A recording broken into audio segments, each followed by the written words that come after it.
الحمدللہ رب العالمین والصلاة والسلام علی سید المرسلین اما بعد اعوذ باللہ من الشیطان الرجیم بسم اللہ الرحمن الرحیم سبحان الذی اسری بعبدہ لیلا من المسجد الحرام الی المسجد الاقصی آمنت باللہ صدق اللہ العظیم و صدق رسولہ النبی الکریم الامین ان اللہ و ملائکتہ یصلون علی النبی یا ایھا الذین آمنوا صلوا علیہ وسلموا تسلیما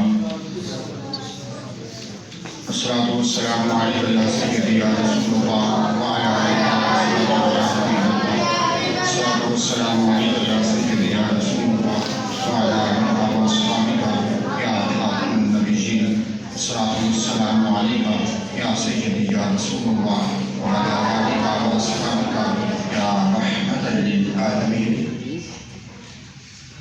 اللہ تبارک و تعالیٰ کی حمد و ثنا اور آقا کریم صلی اللہ علیہ وآلہ وسلم کی بارک رس کے اندر ہدیہ سلام پیش کرنے کے بعد معزز سامعین حضرات، قرآن کریم فرقان حمید کی جو آیت مبارکہ آپ کے سامنے تلاوت کی، رب قدوس سے دعا ہے کہ مالک و مولا زبان پر کلمہ حق جاری فرمائے اور ہم سب کو سن سنا کے عمل کی توفیق عطا فرمائے۔ تقریباً 1 گھنٹے کے لگ بھگ آپ کو ہو گیا بیٹھے ہوئے، زیادہ سے زیادہ آدھا گھنٹہ اور لگے گا۔ کوشش کریں کہ دل کے ارادے کے ساتھ بیٹھیں، دل کی حضوری کے ساتھ بیٹھیں گے تو 10-15 منٹ کی گفتگو میں بھی وہ سرور اور سکون آ جائے گا، اور اگر دل حاضر نہ ہوا، جسموں کو لے کے بیٹھے تو پھر بیٹھنے کا فائدہ نہیں ہوگا۔ ذہن اور دل اس وقت اللہ کی بارگاہ میں رکھیں۔ جسم آ گئے ہیں، ذہنوں کو بھی حاضر رکھیں، دل کو بھی حاضر رکھیں، پھر جو بات اترے گی سیدھی دل میں اترے گی، وہ اثر رکھے گی۔ ایک سادی سی مثال آپ کو دینا ہوں سمجھنے کے لیے، اس کے بعد ہمارے لیے تھوڑے وقت میں زیادہ بات سمجھنا آسان ہو جائے گا۔ اگر یہاں سے ابھی کسی بچے کو ایک گلاس دے کے دیا جائے نا کہ جاؤ ٹوٹی سے پانی لے کے آؤ، تھوڑا سا میری بات پہ غور کیجیے گا۔ اگر بچہ جائے اور گلاس ٹوٹی کے نیچے رکھے لیکن ٹوٹی نہ کھولے تو پانی آئے گا؟ نہیں آ سکتا۔ ہاں، اگر گلاس بھی نیچے رکھ دے، ٹوٹی بھی کھول دے لیکن گلاس الٹا پکڑا ہو تو کیا گلاس میں پانی آئے گا؟ پھر بھی نہیں آ سکتا۔ اگر ٹوٹی بھی کھول دے، گلاس بھی سیدھا ہو لیکن ٹوٹی کے نیچے نہ ہو، تھوڑا سائڈ پہ ہو تو کیا پانی آئے گا؟ پھر بھی نہیں آئے گا۔ لہذا تھوڑا سا سوچیں، صرف ایک گلاس پانی کے لیے ان 4 چیزوں کا ایک سمت میں ہونا لازم ہے۔ ٹوٹی کھلی ہوئی ہو، گلاس سیدھا ہو اور بالکل عین اس کے نیچے ہو، پھر ایک گلاس جو ہے اس میں پانی پہنچے گا۔ تو اگر ہم یہاں موجود ہیں، ہمارا دل کسی اور جگہ ہے، ذہن کسی اور جگہ ہے، بدن یہاں موجود ہے، تو پھر چاہے میں آپ کے سامنے 6 گھنٹے بول دوں، بولنے کا فائدہ کوئی نہیں ہوگا۔ اور اگر ہم دل بھی یہاں لے آئیں، ذہن بھی یہاں لے آئیں، پھر ہم آقا کی جو ہے حمد و ثنا جو ہے وہ سنیں، آقا کی تعریف سنیں، آقا کی معراج کا واقعہ سنیں، پھر ہمارے قلوب و اذہان پر اثر کرے گا، پھر ہمیں اس کی سمجھ آئے گی۔ اور جن کو نہیں آئی وہ اس وقت بھی نہیں آئی تھی، آج بھی نہیں آئی۔ اب یہاں جو آیا مبارکہ میں نے آپ کے سامنے تلاوت کی، پہلے دیکھیں یہ کلام کس کا ہے۔ عربی کا مقولہ ہے کلام الملک ملک الکلام، بادشاہ کا کلام کلاموں کا بادشاہ ہوتا ہے۔ ایک بات میں کروں، اس کا اور وزن ہے، یہ چھوٹا بچہ کرے اس کا اور وزن ہے، کوئی مفتی صاحب کرتے اس کا اور وزن ہے۔ جیسے جیسی زبان ہوگی ویسا ویسا کلام میں اثر ہوگا، اس کلام کی اہمیت بڑھے گی۔ تو مقولہ کیا ہے؟ کلام الملک ملک الکلام، بادشاہ کا کلام کلاموں کا بادشاہ ہوتا ہے۔ تو اب یہ دیکھیں یہ کلام کس کا ہے. سبحان الذی اسریٰ بعبدہ، اللہ فرما رہا ہے کہ پاک ہے وہ ذات اسریٰ بعبدہ جس نے سیر کرائی اپنے بندے کو. کلام الملکی ملک الکلام، بادشاہ کا کلام کلاموں کا بادشاہ ہوتا ہے. اس سے بڑا کلام کوئی نہیں اور اس سے بڑا بادشاہ بھی کوئی نہیں. اور رب قدوس خود فرما رہا ہے کہ میں نے سیر کروائی. اب اس کے بعد گنجائش باقی ہے ہی نہیں، کہاں سے کرائی، کیسے کرائی، کیوں ہوا، کیسے ہوا، کس طرح ہو سکتا ہے. ہر چیز کی حد بندی ختم. جب مالک قدوس فرمایا کہ بنانے والا میں ہوں، کروانے والا میں ہوں، لے جانے والا میں ہوں، ملاقات کرنے والا میں ہوں، تم کون ہوتے ہو کہنے والے. اب وہ رب فرما رہا ہے کہ میں نے سیر کر دی. اسریٰ بعبدہ لیلا من المسجد الحرام الی المسجد الاقصی الذی بارکنا حولہ. اب یہاں ایک نکتے والی بات آپ کو بتا دوں. مسجد اقصیٰ کا ذکر آیا، ساتھ اللہ فرما رہا ہے الذی بارکنا حولہ، یہ وہ مسجد ہے جس کے ارد گرد برکتیں ہیں. اب ہم نے تو آج تک یہی سنا ہے کہ برکت مسجد کے اندر ہوتی ہے، یہ اللہ کا گھر ہے، رحمتیں یہاں ہوتی ہیں، اللہ کا فضل یہاں ہوتا ہے. رب قرآن میں فرما رہا بارکنا حولہ، اس کے ارد گرد برکتیں ہیں. اب وہ کون سی برکتیں ہیں؟ بنی اسرائیل کے کم و بیش تمام انبیاء کرام کی قبور جو ہے وہ مسجد کے چاروں اطراف ہیں. اللہ فرما رہا ہے یہ برکتیں ہیں. بارکنا حولہ، اس کے ارد گرد برکتیں ہیں، اس کے ارد گرد جو ہیں وہ برکتیں ہیں. فرمان نبی صلی اللہ علیہ وآلہ وسلم میں نے جب مسجد حرام سے مسجد اقصیٰ کا سفر کیا تو راستے میں حضرت موسیٰ کی قبر آئی تو میں نے خود دیکھا کہ موسیٰ کھڑے ہو کے قبر میں نماز ادا کر رہے تھے. اس کے بعد آقا فرماتے ہیں کہ میں مسجد اقصیٰ پہنچا تو موسیٰ وہاں موجود تھے. ایک تو نقطہ آپ کو سمجھایا ہے، قبر سے گزرتے ہیں تو فرماتے ہیں وہ قبر میں نماز پڑھ رہے ہیں. مسجد اقصیٰ پہنچے تو آپ فرماتے ہیں مسجد اقصیٰ میں حضرت موسیٰ وہاں موجود تھے. پھر آقا یہ جو فاصلہ طے کرتے ہیں ایک سے دوسرا، دوسرے سے تیسرا، تیسرے سے چوتھا، چوتھے سے پانچواں، پانچ سے چھٹا آسمان، جب چھٹے پہ پہنچتے ہیں پھر فرماتے ہیں موسیٰ وہاں موجود تھے. قبر میں بھی موسیٰ موجود ہیں، مسجد اقصیٰ میں موسیٰ موجود ہیں، چھٹے آسمان پر موسیٰ موجود ہیں. تو یہ شان ہے ان آپ انبیاء کرام کی کہ جنہوں نے خود اللہ سے دعا کی کہ یا مالک و مولا مجھے اپنے حبیب کی امت میں شامل کرنا. کہ وہ بیک وقت تین جگہوں پہ موجود ہو سکتے ہیں. تو آقا مولا کی شان کیا ہوگی. تو پھر یہاں کو جو کجی ہے کہ پتہ نہیں ہوا تھا، نہیں ہوا تھا، خواب تھا، روحانی طور پر ہوا، اس کی ایک چھوٹی سی دلیل آپ کو دیں. حضرت موسیٰ کے دور، حضرت سلیمان علیہ السلام کے دور میں حضرت سلیمان نے اپنے دربار میں اعلان کیا کہ کوئی شخص ہے، آپ تمام مخلوقات سے باتیں کرنے والے تھے، جن بھی آپ کے دربار میں حاضر ہوتے، پرندوں کی، جانوروں کی بولیاں آپ جانتے تھے. آپ نے اعلان کیا کہ کوئی اس ساری مخلوق میں کوئی ایسا ہے جو بلقیس کا تخت لے جائے. بڑے بڑے جن تھے، کسی نے 2 دن کا وعدہ کیا، کسی نے 1 دن کا وعدہ کیا، کسی نے گھنٹوں کا وعدہ کیا. وہاں ایک اللہ کا ولی بیٹھا ہوا تھا. قرآن کریم میں اس واقعوں کو مکمل طور پر آپ جو ہے ڈیٹیل سے تشریح پڑھ سکتے ہیں. آصف بن برقیہ اس کا نام. وہ عرض کرتا ہے اللہ کے نبی اگر آپ مجھے اجازت دیں تو میں لا کے دکھاؤں گا. فرمایا کتنی دیر میں؟ مجھے جلدی چاہیے. اور تخت کتنا بڑا ہے؟ 40 گز چوڑائی ہے اور 60 گز اس کی لمبائی ہے.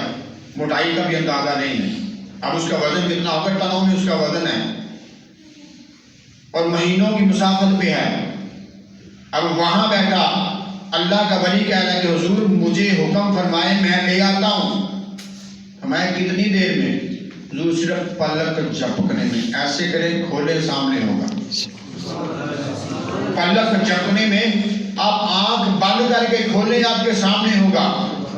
اجازت مل گئی، آنکھ بند کی گئی، کھولی گئی تو تخت سامنے ہوگا. اور ہم اسے مانتے ہیں، تمام مقابل فکر والے اسے مانتے ہیں. اور یہ ایک ولی ہے حضرت سلیمان علیہ السلام کے دور کا، اور ان کو اللہ نے روحانیت کے ذریعے جو ہے وہ اتنی طاقت عطا فرمائی ہے کہ ٹنو ٹن وزن ہو تو پلک جھپکنے میں سامنے لے آتے ہیں. آج آپ کو جدید سائنس کی مثال دے دوں.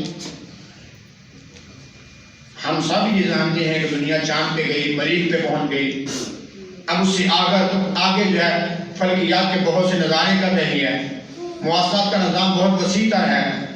میرا ایک دوست امریکہ میں ہوتا ہے تو میں اسے ویڈیو کال بھی کرتا ہوں، میں سامنے دیکھتا ہوں. اس ٹیکنالوجی کو ہم مان لیتے ہیں کہ اتنا لمبا سفر ہے، وہ سامنے بندہ نظر بھی آتا ہے، بات بھی کرتا ہے، سارا کچھ ہمیں پتہ چل رہا ہے کیا ہو رہا ہے کیا نہیں ہو رہا، ہر چیز کی ہمیں خبر ہے. تو جہاں آقا کے علم کی خبر آتی ہے وہاں ہم جو ہے وہ ڈاؤٹ میں آ جاتے ہیں، پریشان ہو جاتے ہیں، پتہ نہیں تھا کہ نہیں تھا. دنیا کی جتنی سائنسیں آج تک موجود ہیں، تاکہ جتنی ڈیولپمنٹ ہوگی، ان تمام کا علوم تو حضرت علی کو موجود ہے. حضرت علی خود فرماتے ہیں کہ اللہ نے جتنے بھی علوم دنیا میں پیدا کیے، ان تمام علوم کو رب قدوس نے قرآن پاک میں جمع کیا. قرآن پاک کے سارے علم کو اللہ تبارک و تعالیٰ نے سورۃ فاتحہ میں جمع کیا، اور سورۃ فاتحہ کے تمام علم کو رب قدوس نے بسم اللہ میں جمع کیا. اور بسم اللہ کے سارا علم جو ہے جو بات نقطہ ہے نیچے اس نقطے میں موجود ہے. فرماتے وہ نقطہ میں ہوں، وہ نقطہ میں ہوں. تو آقا فرماتے ہیں حضرت علی کے بارے میں کہ علی علم کے شہر کا دروازہ ہے اور میں علم کا شہر ہوں. تھوڑی سی شان آپ کو بتانی ہے کہ ذہنوں کو کھول دیں. وہ لوگ جو آپ کو ڈراتے ہیں نا پتہ نہیں کیسے کیا کیوں، یہ ڈاؤٹ ہی چھوڑ دیں. اگر ہم قرآن پڑھتے ہیں تو اللہ قرآن میں فرماتا ہے ذالک الکتاب لا ریب فیہ ھدی للمتقین. یہ تو کتاب ہی ہوا جس میں جو ہے شک کی گنجائش ہی باقی نہیں ہے. تو اسی کتاب میں اللہ فرمایا سبحان اللہ الذی بعبدہ لیلا من المسجد الحرام الى المسجد الاقصی. اب وہاں کعبہ قوسین کا ذکر ہے. 6000 جو ہے وہ باتیں ہوئی اللہ کے حبیب کی، اور آپ نے فرمایا 30,000 عام لوگوں کو بتا دینا، 30,000 خاص لوگوں کو بتا دینا. اب وہ تھوڑی سی گفتگو آپ کو یاد کروانی ہے، اور اس نیت سے ہم نے یاد کرنی ہے کہ ہم نے پکی یاد کرنی ہے. جب اللہ کی اپنے حبیب سے ملاقات ہوئی، پردے ہٹ گئے. اب کمان کا ذکر ہے کعبہ قوسین. اب تیر اور کمان میں فرق کتنا ہوتا ہے، یا 2 کمان اس طرح کمان جھکی ہو تو درمیان میں فرق کتنا ہوتا ہے. میں یہ فرق رہ گیا، یہ فرق تھا. تو آقا کریم صلی اللہ علیہ وسلم نے عرض کی التحیات للہ والصلوات والطیبات. یہ 4 الفاظ اللہ کے حبیب نے بولے. یہ ملاقات ہو رہی ہے کہ یا مالک و مولا، میری تمام مالی عبادتیں، میری تمام بدنی عبادتیں، میری تمام ظاہری و باطنی ریاضتیں مولا جو ہیں سارا تیرے لیے. یہ ہے اس معراج کا مفہوم. جو پہلی بات ہوئی التحیات للہ والصلوات والطیبات، کہ میری مالی باتیں، میری بدنی باتیں، میری زبانی باتیں، میری ظاہر اور باطن کی تمام باتیں یا مالک کو مولا سارے کا سارا تیرے لیے. اللہ نے ہمیں جواب کر دیا السلام علیکہ ایھا النبی. اے نبی صلی اللہ علیہ وآلہ وسلم آپ پر سلامتی ہو. یہ رب کا جواب ہے. اور اس کے بعد آ کر دوسرا جواب کر دیا السلام علینا علی عباد اللہ الصالحین، اور سلامتی ہو ہم پر اور تمام نیک بندوں پر. اور یہ ملاقات کا وہ حصہ ہے کہ جو ہم تک پہنچایا گیا اور آقا کریم صلی اللہ علیہ وسلم نے ملاقات کرنے کے بعد آنے سے انکار کر دیا تھا۔ یہ لوگ علماء کرام آپ کو یہ بات بتاتے نہیں، راضی اس لیے ہو گئے تھے کہ یا مالک مولا میں آ گیا ہوں، مجھے تو عروج مل گیا، تو میری امت کیا بنے گا، میری امت کہاں جائے گی؟ اس وقت پھر اللہ تعالیٰ بتا رہے ہیں، فرمایا تھا کہ جو آپ کی امت میں سے کوئی بندہ یہ الفاظ نماز میں پڑھنا شروع کر دے، نیت صاف کر کے پڑھے، اللہ اسے وہی عروج عطا، اس کی استطاعت کے مطابق، اس کی ہمت کے مطابق، اس کی کوشش کے مطابق اللہ تعالیٰ اس سے معراج عطا فرمائے، اس سے عروج عطا فرمائے۔ اگر آپ میں سے، ہم میں سے جتنے ہم یہاں بیٹھے ہیں، اگر عروج چاہتے ہیں، معراج چاہتے ہیں، تو پھر آقا کریم صلی اللہ علیہ وسلم کی حدیث مبارکہ آپ کو سنا دیتا ہوں، اسے یاد کریں اور عمل کریں، عمل کے بغیر کچھ نہیں۔ الصلاۃ معراج المومنین، نماز مومن کی معراج ہے۔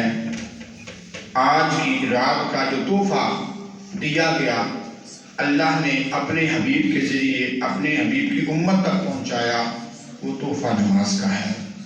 اگر کسی سے پیار کیا جائے تو اس کے تحفے کو قبول کیا جاتا ہے۔ کوئی ہمارا محبوب ہو نا، کوئی ہمارا چاہنے والا ہو، جس سے ہمیں پیار ہو، محبت ہو، وہ کوئی بھی تحفہ دے دینا تو ہم خوشی سے اسے سینے سے لگاتے ہیں، سمیٹ لے کر، نہیں یہ میرے فلاں نے دیا، یہ بڑا قیمتی ہے، یہ بندہ بڑا قیمتی جس نے دیا تھا۔ تو پھر آقا کریم صلی اللہ علیہ وسلم نے ہمیں جو تحفہ دیا وہ نماز کا تحفہ ہے۔ وہی گفتگو جو رب کی اور رب کے حبیب کی ہوئی، اسی کو نماز بنا کے ہمارے سامنے رکھ دیا گیا کہ یہ لو، تم اس کی چاشنی لو۔ لیکن اگر ہم اتحیات پہ بیٹھ جائیں اور ہم پڑھتے ہیں التحیات للہ والصلوات والطیبات اور جھوم جاتے ہیں کہ یا مالک مولا، یہ وہ الفاظ ہیں تیرے حبیب نے تیرے سامنے کہے، یہ وہ الفاظ ہیں جب اللہ کے حبیب کی ملاقات ہو رہی تو یہ الفاظ بولے گئے تھے، اور جیسے جیسے پڑھتے جائیں ویسے ویسے ملاقات ہمارے ذہن میں دوڑ جائے، اس کی چاشنی، اس کا مزہ ہم لے لیں، وہ سکون ہمیں میسر ہو جائے، تو وہی تو حقیقت میں معراج ہے مومن۔ تو آج جتنے ہم بیٹھے ہیں، نہ صرف یہ ایک پکا عہد کر لیں کہ ہم نے رسمن نہیں آنا کہ ہم صرف جو ہے معراج کی رات آئیں گے، اس کے بعد شبرات کی رات آئیں گے، اس کے بعد جو ہے رمضان کے پہلے 3-4 دن آئیں گے، اور بعد میں جو ہے 27ویں کی رات آئیں گے 2-4 دن کے لیے صلی اللہ کے اسکول، پھر پورا سال ہم فارغ ہیں۔ اس طرح نہیں، زندگی کا اصول ذہن میں رکھیں۔ آپ کسی فیکٹری میں، کسی کارخانے میں کام کرنے والے ہو نا، تو سال کے بعد اگر کوئی فیکٹری، کوئی کارخانے والا، کوئی ادارے والا اگر اپنے ورکر کو کوئی بونس دے نا، جس طرح بہت سے لوگ گمراہ کرواتے ہیں، کوئی بونس دے تو بونس پتہ کسے ملتا ہے؟ جو اچھا ورکر ہوتا ہے، جس نے پورا سال محنت کی ہوتی ہے، ادارے کو فائدہ پہنچایا ہوتا ہے، پورا سال ریگولر آیا ہوتا ہے، بونس اس سے ملتا ہے۔ ہم سارا سال آئیں نا اور توقع کرے بونس کی، تو اس طرح بونس نہیں ملتا۔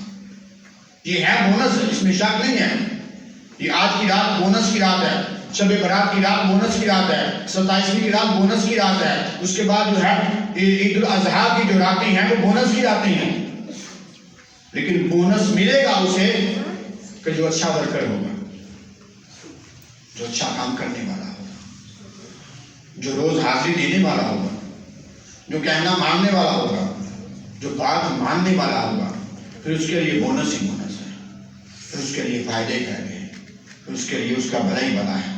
تو کوشش کریں کہ ہم بونس لیں، لیکن طریقے سے، آج سے جو ہے زیادہ نہیں چلے، 15 وہ اور 3 یہ لگا لیں، 18 دن کے بعد شب برات ہے، تو اگلا بونس لینے کے لیے ہم 18 دن تو محنت کر سکتے ہیں کہ نہیں، کہ یار 18 دن ہم نے نماز پڑھنی چھوڑ دی۔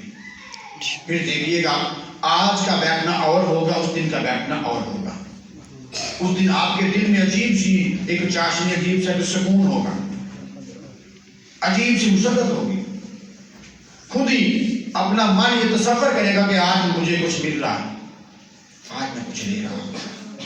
تو کوشش کریں یہ 18 دن پریکٹس کر کے دیکھیں نا، پریکٹس کریں، کل سے شروع کر لیں کہ ہم نے پریکٹس کرنی ہے، ہم یہ الفاظ دہراتے رہیں گے، التحیات للہ والصلوات والطیبات والسلام علیک ایھا النبی ورحمۃ اللہ وبرکاتہ والسلام علینا وعلی عباد اللہ الصالحین۔ یہی تو ملاقات ہے، یہی تو اللہ کے حبیب کی ملاقات ہے۔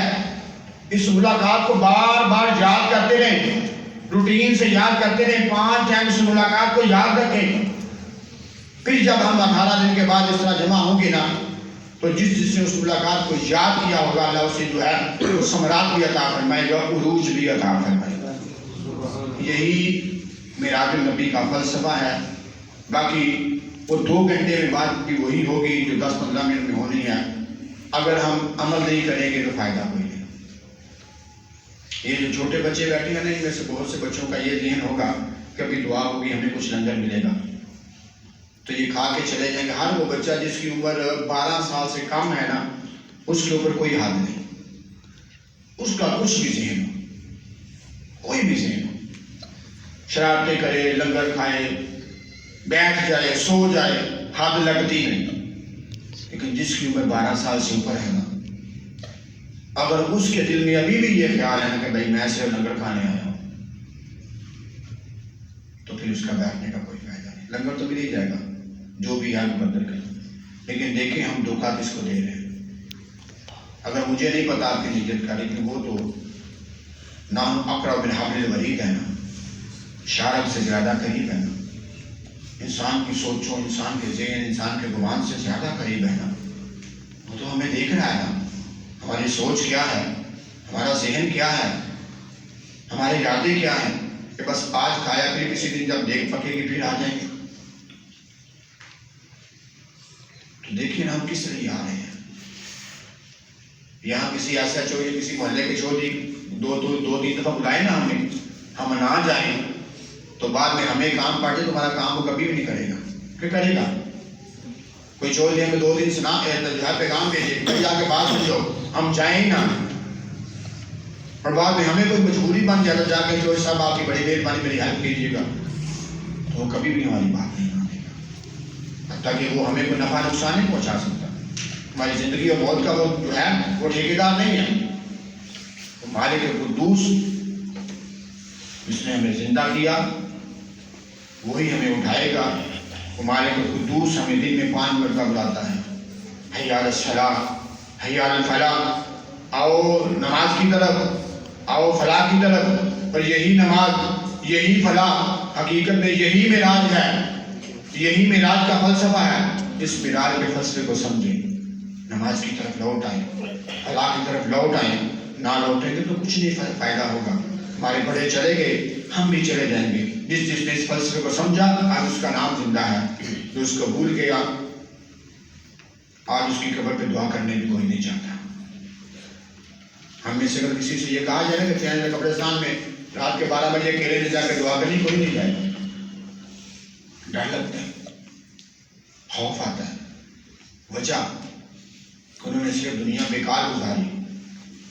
کاش حی علی الصلاۃ، حی علی الفلاح کو سمجھ لیتے، اس کے مطابق گزارتے، تو پھر کبھی رات کے 3 بجے داتا دربار جا کر دیکھیے گا.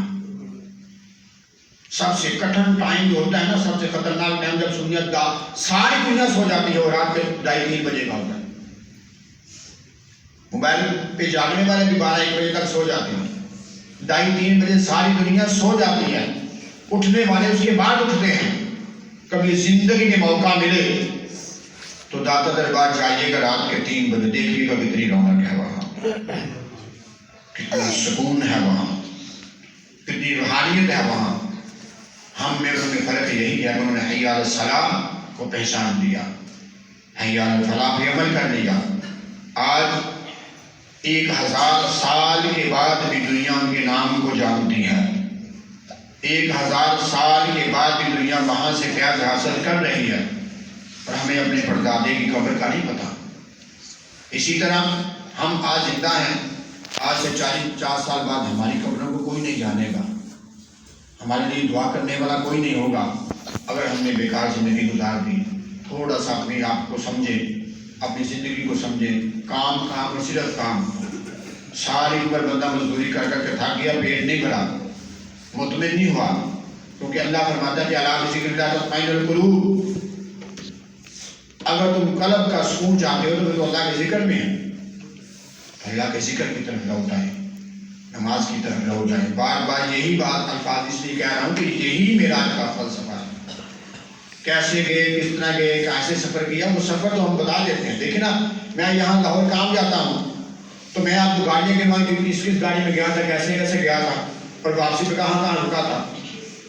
مین مقصد یہ ہے کام کس گیا تھا، کس کام گیا تھا، میرا کام ہوا کہ نہیں ہوا. مقصد تو اس کام کو ظاہر کرنا ہے. تو معراج کا بیسک کام کیا تھا؟ حی علی الصلاۃ، نماز کی طرف لوٹا. معراج کی بیس نماز ہے، بیس اس کی نماز ہے. اگر فلسفہ معراج کو جاننا ہے تو پھر سر سجدے میں جھکا لیں. اگر ابھی یہاں بہت سے لوگ ہوں گے شاید جو بعد میں آئے ہیں، اگر عشاء کی نماز نہیں پڑھی تو آج سارے خوف مٹا کے، سارے رکھ رکھاؤ چیزیں مٹا کے، دیکھیں دنیا کو دکھانے کی ضرورت نہیں ہے. لوگ ہمیں پہچانے یا نہ پہچانے، اللہ کو تو جانتا ہے نا. جو بیٹھا ہے جس نے عشاء کی نماز نہیں پڑھی، اس مالک کو پتہ ہے نا، اس کی بارگاہ میں بیٹھے ہیں تو آج تنہائی میں بیٹھ کے صرف دو ندامت کی آنسو بہا کے دعا کرنے، یا مالک کو بولا مجھے آج توفیق عطا فرما، ابھی عشاء کی نماز پڑھوں اور ایسی توفیق عطا فرما کہ اس کی برکت سے میں تا حیات پکا نمازی ہوں. دل کے ارادے کے ساتھ پڑھ کے دیکھیے گا تنہائی میں. دیکھیں ہر بندہ نفل پڑھ رہا ہوگا، کسی نے آپ کی طرف دیکھنا بھی نہیں کہ آپ کون سی نماز پڑھ رہے ہیں، کیا کر رہے ہیں. تو آپ پڑھ جائیں یار، جس نے نہیں نہ پڑھی وہ پڑھ جائے، اور اس نیت سے پڑھے مولا میں آج پڑھ رہی ہے تیرے حبیب کے جو ہے معراج کی رات ہے، اس کی برکات سے مجھے پکا نمازی بنا دے، اس کی برکتیں مجھے عطا فرما.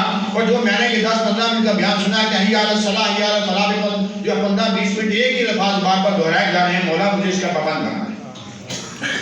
اللہ سے دعا کرے دکھائے گا عمل کی توفیق عطا فرمائے. میں نے پہلے کہا تھا کہ آپ کا زیادہ ٹائم نہیں لینا، آدھا گھنٹہ زیادہ سے زیادہ، تو وہ 25 منٹ ہو گئے ہیں. رب کائنات اس مختصر سے عمل کو قبول فرمائے. اگر چھوٹے بچے نمازی بن جائیں تو بہت ہی بہتر ہے. 12 سال 10 سال کے اوپر ہر بندے کے اوپر لازم ہے نماز پڑھے، لیکن پہلے اگر بڑے پڑھیں گے تو بچے خود بخود صحیح ہو جائیں گے. لیکن اگر یہی آتے رہی تو پھر یہ بڑے ہو گئی، ان میں بھی یہی آتے آ جائیں گی کہ ہم نے دن تیار پہ جانا ہے، بس 2 منٹ آپ آدھا گھنٹہ جائیں گے، اس کے بعد پھر چھٹی. تو یہ چھٹیوں والے کام چھوڑ دیں. اللہ عمل کی توفیق عطا فرمائے. 10 سے 15 منٹ کے لیے ہم ذکر کریں گے. کوشش کرنی ہے کہ آواز دھیمی ہو لیکن ایک جیسے بیلنس ہو، آگے پیچھے نہ ہو. اگر بندہ ان بیلنس ہو جائے تو رک کے ساتھ مل جائے، اور بہت زور سے نہیں کرنا، یعنی کہ شور شرابہ نہ ہو، بالکل مستی کے ساتھ، اس نیت سے کہ اللہ قبول فرمائے.